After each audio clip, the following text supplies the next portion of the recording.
This story is so unsettling, it makes you hold your breath set against the blazing stillness of the Kansas plains.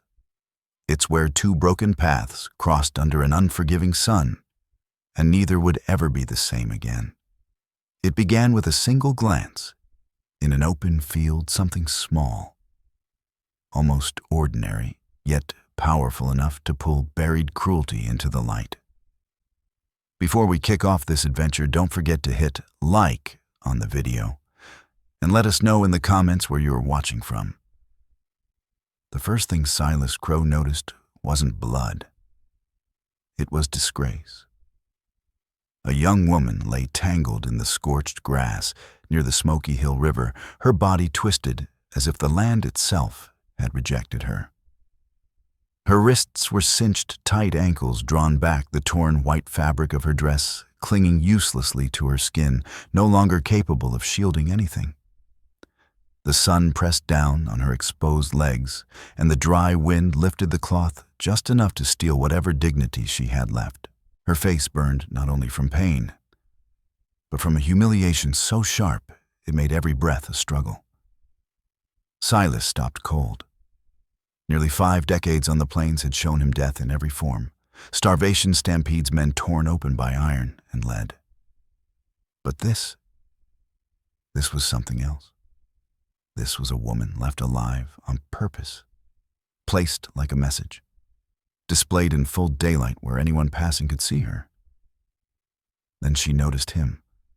Her eyes flew open in terror before squeezing shut, as if the world itself had become unbearable. Her voice came out uneven, cracked with shame. "Don't look there." The words were small, embarrassed, begging. Not a cry for rescue, just a plea for mercy. Silas felt his chest tighten until it hurt. He didn't know where to look, so he chose nowhere at all. He fixed his gaze on the far horizon, jaw locked, hands trembling like a boy caught somewhere he didn't belong. The woman shifted slightly, and it was clear she'd been stripped of more than her belongings. Whatever modest clothing she'd worn beneath had been taken, left exposed in a way no decent soul would ever choose. Silas reached to his saddle, pulled free a blanket, and tossed it toward her without turning around. "Don't move," he said quietly. His voice cracked despite himself. The blanket fell across her legs. She released a breath that sounded like relief, tangled with sobbing. Dust streaked her cheeks, where tears had cut pale lines through the dirt. She tried to curl in on herself, but the rope stopped her short. The silence between them weighed heavy. Only grasshoppers chirred. Somewhere behind him, dust shifted his hooves. This wasn't an accident. No storm had done this. No animal. Someone had taken their time. Someone had meant for her to be found exactly like this. As Silas finally lowered himself to cut the rope at her ankles, her voice shook again. "Please, don't look." He nodded, though she couldn't see it. And in that moment, with heat beating down and the open land bearing silent witness, a thought struck him harder than any bullet ever had. If she'd been left here alive, ashamed and terrified, then what kind of man was meant to find her? And what was supposed to happen next once he did? Silas kept his eyes fixed on the horizon, like it was the only decent thing left in the world. He slid his knife free slowly, careful not to startle her, just doing what needed doing. "Ma'am," he said low, "I'm going to cut the ropes. I won't look, I promise." She swallowed beneath the blanket. "I never meant for anyone to see me like this," she said. Then she let out a breath that sounded almost like a laugh, one that hurt. "Guess that ship's already sailed." She tried to joke, but her voice wavered, humor the last thing holding her together. Silas gave a quiet snort. "Quiet? Yeah. Well," he added, "I've had worse mornings. Not many, though." Without turning, he reached behind him, took his canteen and held it out like an offering of peace. "Take a sip." "Easy now," Silas Crow said. "Don't choke." Her hand shook as it found the canteen. She drank too fast, coughed hard, then let out a small, irritated breath. Warm as bathwater, she muttered. Silas allowed a thin breath of humor. Welcome to Kansas. Summer don't do favors. That scrap of ordinary talk mattered more than either of them realized. It pulled her back into the world. She wasn't just a body left in the grass anymore. Her breathing steadied. Her shoulders loosened a touch. The blanket stayed drawn tight around her, clutched like the last decent thing she owned. I'm Clara Reed, she said quietly. Most folks call me Clara. Silas, he replied. Friends call me Crow. She almost smiled at that, and then winced. The ropes had bitten deep. The skin around her wrists was swollen and raw. If you can haunt, you won't need my help. Then quieter. But I'd appreciate you haunting the men who did this first. She went still. When she spoke again, it was barely above a whisper. I was headed for Abilene Station. I worked there sometimes. Silas's eyes narrowed. They said I heard something I shouldn't have. Abilene wasn't just cattle and whiskey. It was ledgers, schedules, money-changing hands, while smiles stayed fixed. He shifted and lowered himself onto one knee, still turned away, still careful. All right, Clara. I'm cutting the knot at your ankles, then we get you out of this sun. Her voice snapped sharp with panic and shame. Don't look there. Silas turned his face even farther aside. That was when the air cracked. The dirt beside his knee burst upward like a hammer strike. Silas didn't speak. He moved. He tore a fistful of grass and threw himself sideways, then reached back and dragged Clara down behind him, blanket and all.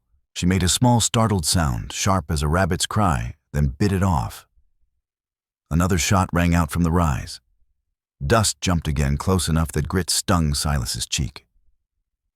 Stay low, he whispered. Like a fence post. Fence posts don't get shot, she whispered back, voice thin. I was hoping my day would end before the shooting started. Me too, Silas muttered. But Kansas don't always care what you're hoping for. He kept his gaze lowered, but his attention sharpened. In the dry heat, sound carried farther than it should. A faint shuffle moved through the grass. Then came the thin, bitter scent of spent powder riding the breeze. That told Silas Crow everything he needed to know.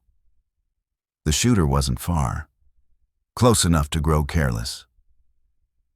Silas slid the knife into his palm and reached beneath the blanket until his fingers found Clara Reed's bound ankles. He still didn't look. 2 quick cuts, and the rope gave way. He pressed the handle of the knife into her hand. Hold it, he said quietly. Don't wave it.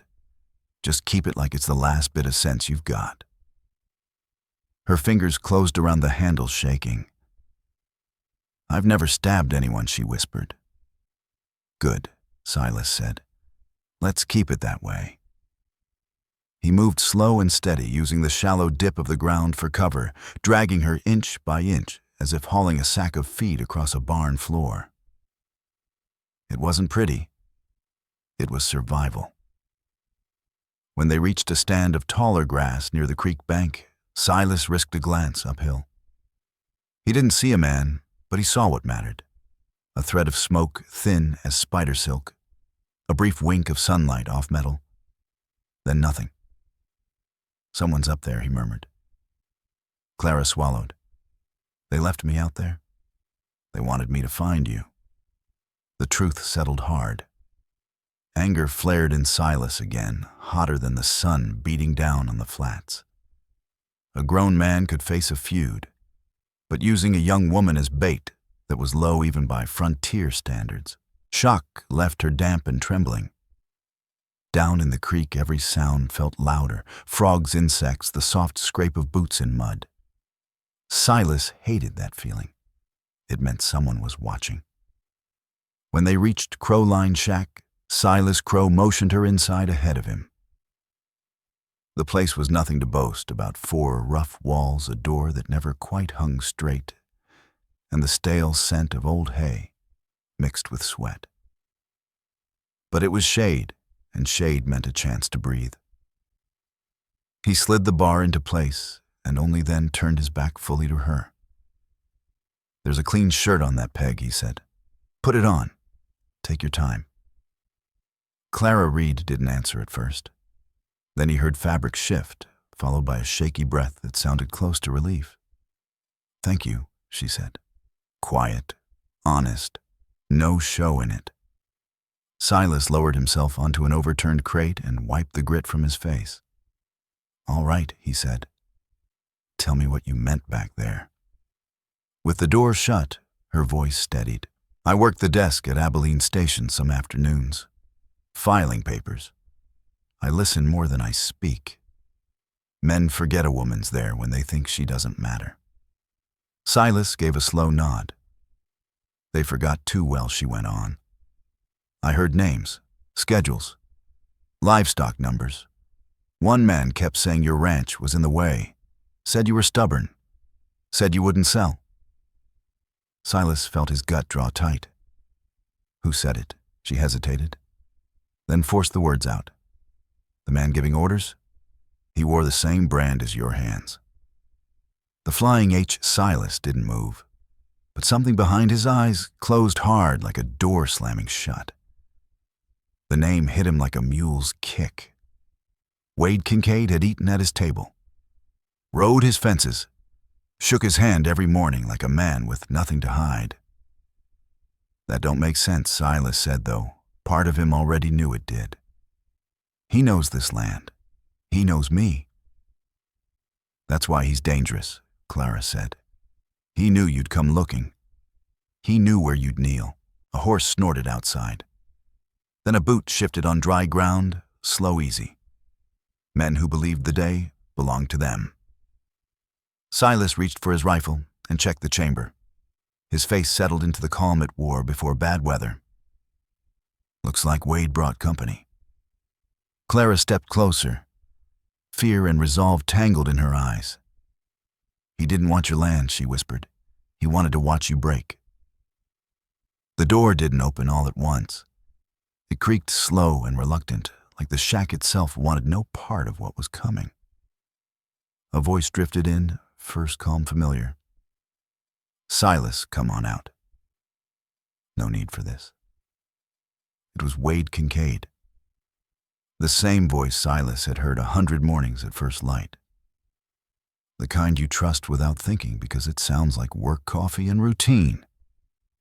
Silas stood near the wall rifle, held low, not aimed yet. Clara stayed behind him, wrapped tight, holding herself together on nothing but grit. Silas Crow answered in a steady voice. "Wade, why are you here?" There was a pause. Then a soft chuckle drifted in. "Because you're a good man," Wade Kincaid said, "and good men don't know when to step aside." The words did something strange. They didn't just anger Silas. They saddened him. They told him Wade had been watching his decency like it was a flaw. Silas eased the door open a hand's width enough to see not enough to invite trouble. Wade stood outside with 2 riders behind him, the iron spur men guns resting easy like the afternoon belonged to them. Wade's eyes slid past Silas, searching for Clara Reed. When he spotted the blanket, he smiled, the look of a man pleased his bait still held a hook. He'd seen that torn white dress at Abilene Station. Now he knew she hadn't died out there. Silas's voice dropped. "You did that to her." Wade shrugged. "She listened where she shouldn't have. You found her just like I knew you would." Silas kept his tone flat. "I built this place with my own 2 hands, Wade. You want it?" he went on. "You'll have to bury me on it." Clara made a small sound behind him, half fear, half revulsion. Silas lifted one hand without turning, a quiet signal for her to stay still. Then he looked at Wade and said something he hadn't known he carried in him. "No." One word. It landed like a hammer. Wade's smile thinned. You sure about that? Silas nodded. I'm sure. A man who trades people like cattle ain't a man. He's just a problem that's gone on too long. In that moment, Clara understood something. And maybe you did too. Courage isn't loud. It doesn't always ride in with music. Sometimes it's a worn-out rancher in a crooked shack choosing to shield a stranger because it's right. One of the riders shifted. Hands drifted closer to leather. The air tightened. Then a horse screamed outside, followed by boots hitting dirt fast. The Dry Creek Riders. Men Silas had worked beside for 20 years. One of them barked the crow's gelding came home, alone. Where's Silas? Another voice followed, rough and steady. Everybody drop your irons right now. Wade, I branded calves with you 20 years back. Don't make me shoot a man I once called a friend. A heartbeat later, Marshal Owen Black pushed in behind them, breathing hard like he'd ridden mean and fast. He took one look at Wade, and his eyes went flat. They weren't heroes out of a dime novel, just locals with steady eyes who decided they weren't letting cruelty run their county. Wade froze. For the first time, the man who thought he owned the game realized he was standing in the open. Wade Kincaid was taken in. Clara Reed was safe. After it was over, Silas sat on an overturned crate, hands shaking a little, not from fear, but from the weight of what might have been. Clara looked at him and whispered, "You didn't have to." "Yeah," Silas said. "I did. That was the point." He looked past the door where the late sun slid behind the low hills. Some things are worth standing for, even when your knees shake. The lesson lingered in the quiet. The world will test you. It will try to teach you that looking away is easier. But every time you choose decency, you pull it back from the edge just a little. So the question lingered in the quiet that followed. If you had been Silas Crow, would you have opened that door, knowing what it might cost? And if you had been Clara Reed, after everything done to her in the open light of day, would you still believe decency could survive in men? Those answers didn't come easy. They never do. Silas didn't claim to be brave. He hadn't acted for praise or pride. He had simply chosen not to turn away. And Clara, standing there alive, shaken but unbroken, was proof that cruelty didn't always get the final word. The world would test them both again. It always does. It would whisper that silence is safer, that looking away spares the heart. But sometimes choosing to stand, choosing to be seen, is the only thing that keeps what's left of the world from slipping into the dark. Finally, let me send my deep thanks to you. Your presence means more than you know. If today's story awakened something inside you, don't let the trail end here. There are many more tales of courage, devotion, and faith waiting to be discovered. Subscribe, comment, share, and come back as we continue this unforgettable journey. Thank you truly. Aviso legal barra disclaimer. All stories are intended solely for entertainment and may include fictionalized scenarios or dramatization derived from historical contexts. While AI assists in production, human creators supervise and adjust every piece to maintain sincerity, credibility, and emotional quality. We adhere entirely to platform regulations regarding AI content, ensuring no deepfakes or misleading portrayals. Licensed materials are used responsibly. Republishing, modifying, or extracting content without authorization is not allowed. We appreciate every viewer who respects originality and creative effort.